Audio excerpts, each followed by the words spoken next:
Hello and welcome. Today we are going to go ahead and take a look at the Taiyo Settler.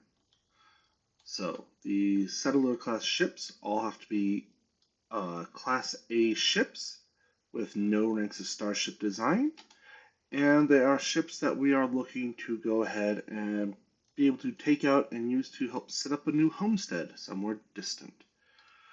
So, for that, we need to have a ship that has a workshop, a cargo hold, an infirmary, and optionally also an armory. Additionally, we want to have a ship that we can go ahead and live out of for a while with a minimum of a family of four, because it might take us a while to build our outpost and make it habitable, depending upon where we end up. This particular ship build is built entirely using Taiyo Astroneering parts from uh, Taiyo Astroneering on Volley, or Neon is the city. Um, and let's go ahead and, now that we've looked at the outside some, do a little tour.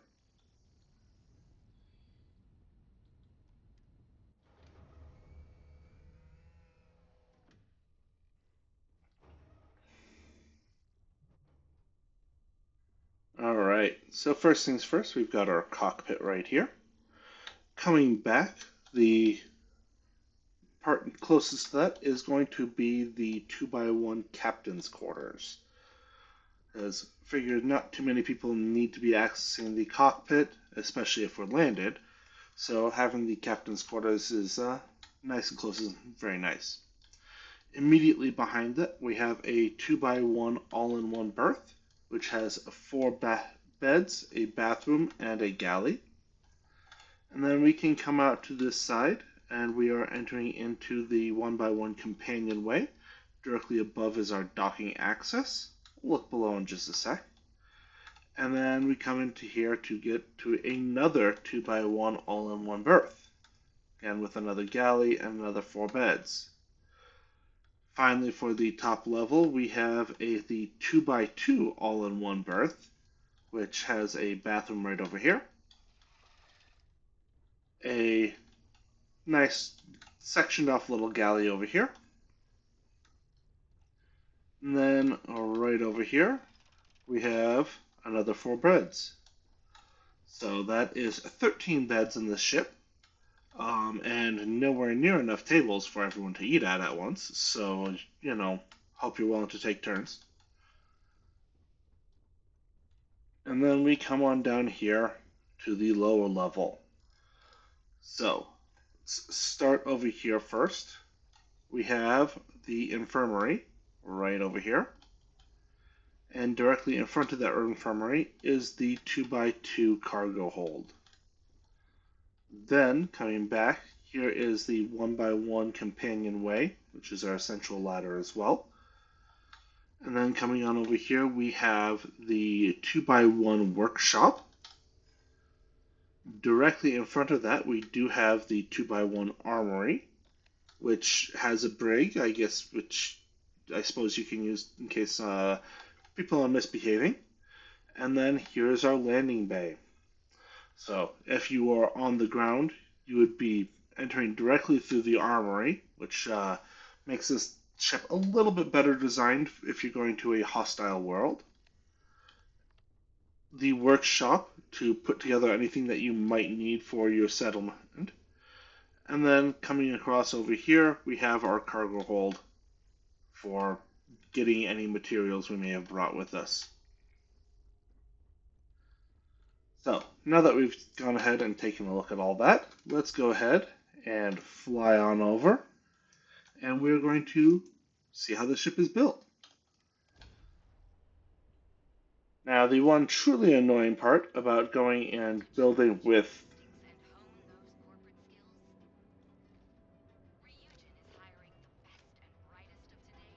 anyways,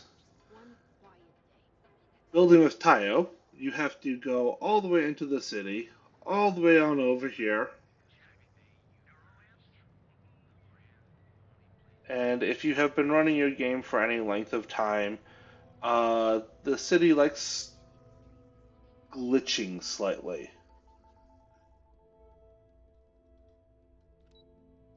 But we can go on into Taiyo Settler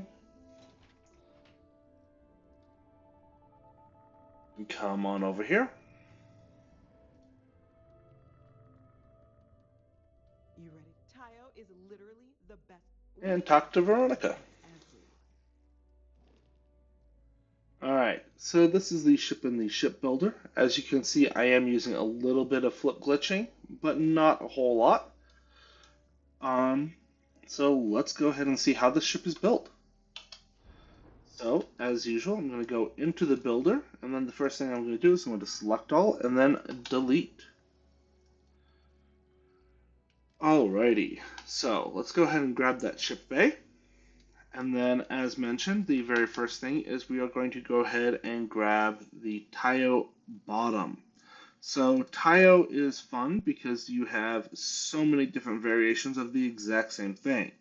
Does it have pieces on the side? Is it the bottom? Is it the mid? Is it the top? It makes for some interesting designs. It just also really clutters up the habit layout. So, first things first, we are going to come on over here and select the armory. In this one, we are choosing to have one that does not have any of the side ports because I want to have that loop go through to get to the cargo hold over here and going through this companionway here and not be coming in and then coming into the cargo and then looping around and doing who knows what to get to the other bottom floor features. Behind this, we are going to go with the bottom B, which does have these side doors, and this one is going to be our workshop. Alright, next up, on the front portion of the workshop, and note if you really want to, you can easily mirror the design, so that way this would be the left-hand side instead of the right-hand side, but I just prefer to work in this direction.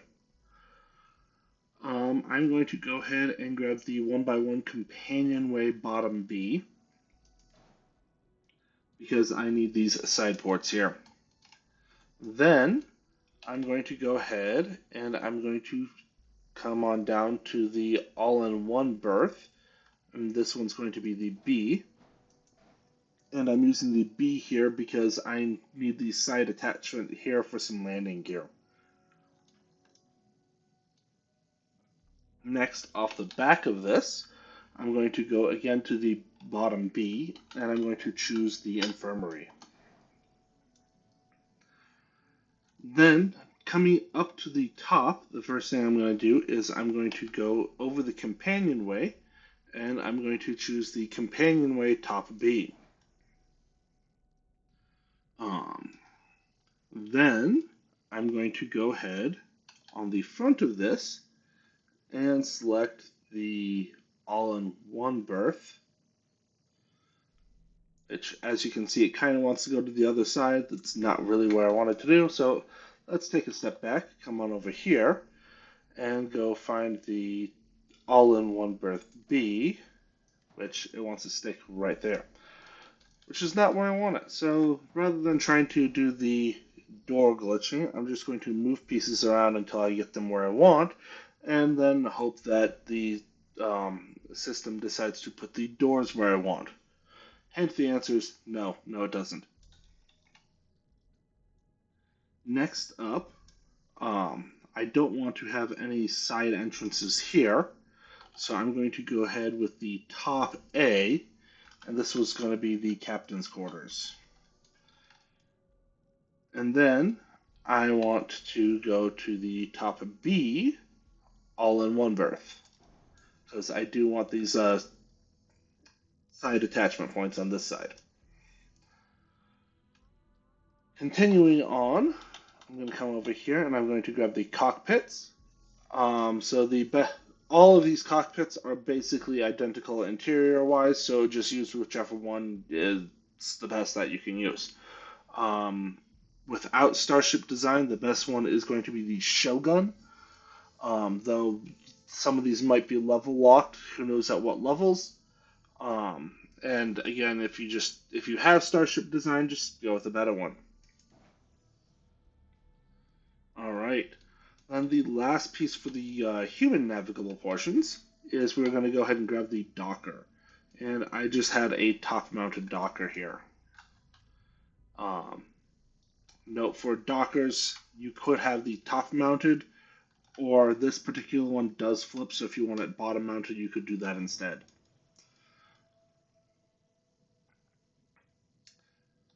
Um, Then, next thing we're going to do is we are going to come in here and we are going to add the reactor and grav drive. So for that, let's go ahead and come on over to the reactors tab.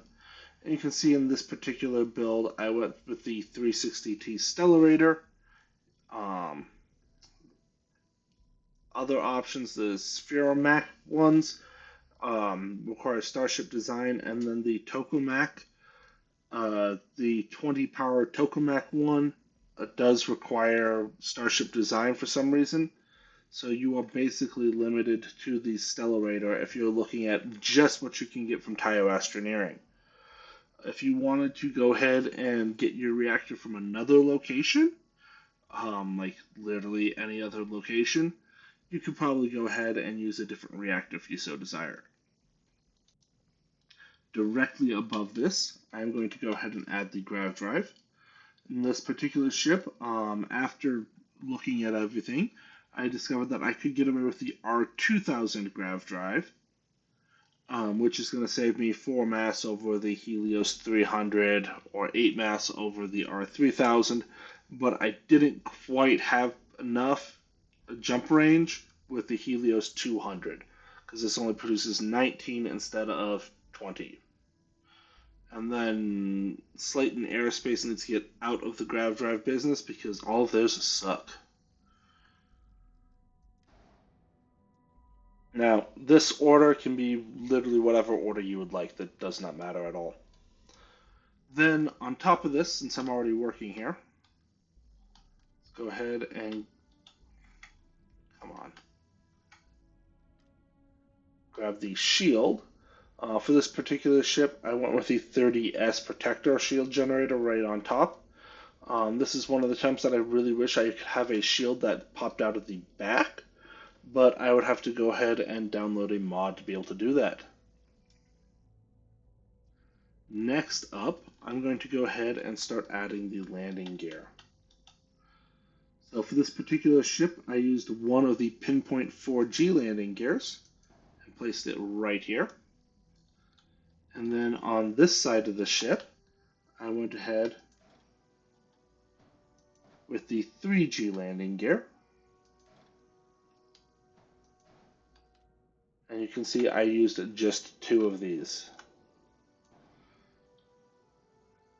You can arrange this in whatever order you would like. Either here or I can put it here. Does not really matter. Next up, let's go ahead and grab the engines since we're right over here. Now, for some reason, Taiyo is really limited on the engine selection. I grabbed the Ares DT30s. However, another very solid choice would be to go ahead and grab the White Dwarf 1020s, which we could go ahead and just stick right here. If we were to do that, it does end up using a little bit more engine power because this is 3 power instead of 2. And we gain, so that's 2060 or 2625 maneuvering thrust versus 2050, but less engine thrust. So, just how much we value that maneuvering and how much we value having the engine power.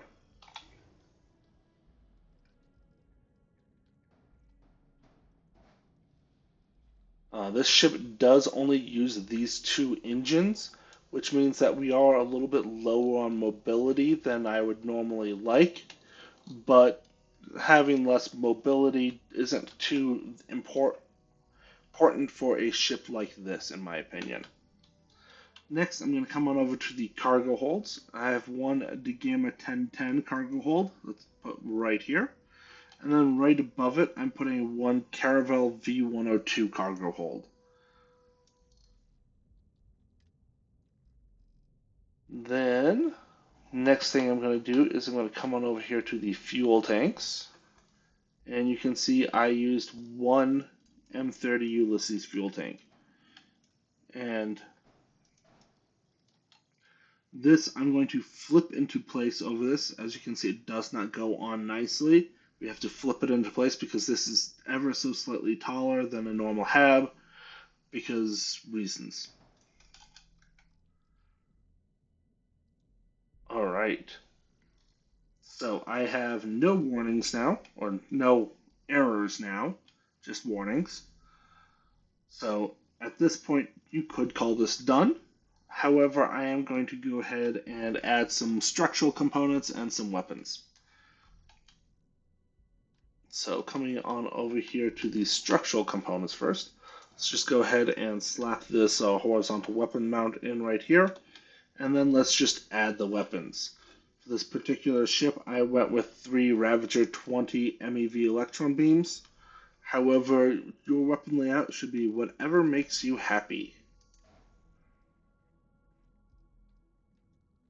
Next up, let's go ahead and add a few structural pieces. So I am going to come on here and grab the nose cap.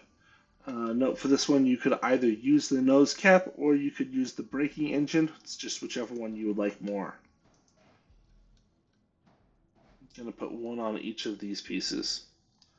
Then, coming around to the back, I'm going to copy this, going to flip it over, flip it into place. It is clipping into this engine slightly, but I was okay with that. Then I'm going to grab the Taiyo cowling.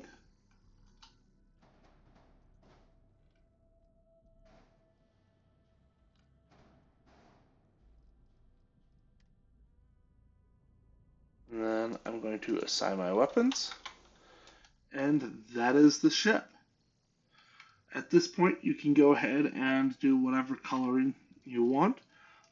For what we saw in the introduction, I went ahead and just decided to do kind of a gray color, just all throughout.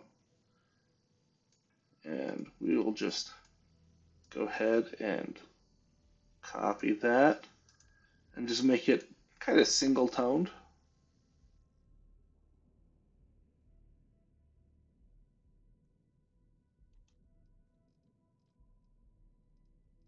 You can see by doing that, it just comes out in kind of a neutral gray. However, if you have a different color preference, you can by all means go with that. And as you can see right now, I am sitting at that 28 light year jump range. If I were to come in here and delete that and grab the grav drive, the Helios 200, you can see I would have 26 light year jump range, which is just below the 27 that I am aiming for. So I do have a little bit of leeway. And also, if I wanted to, I could go ahead and add slightly heavier engines or more engines to get that mobility score up. And I still have some room by going from the R2000 to either the R3000 or the Helios 300. So I can support a little bit more if I wanted to make variations to this ship design. Alright, and with that, I'm going to go ahead and leave you. Thank you for watching, and have a good day.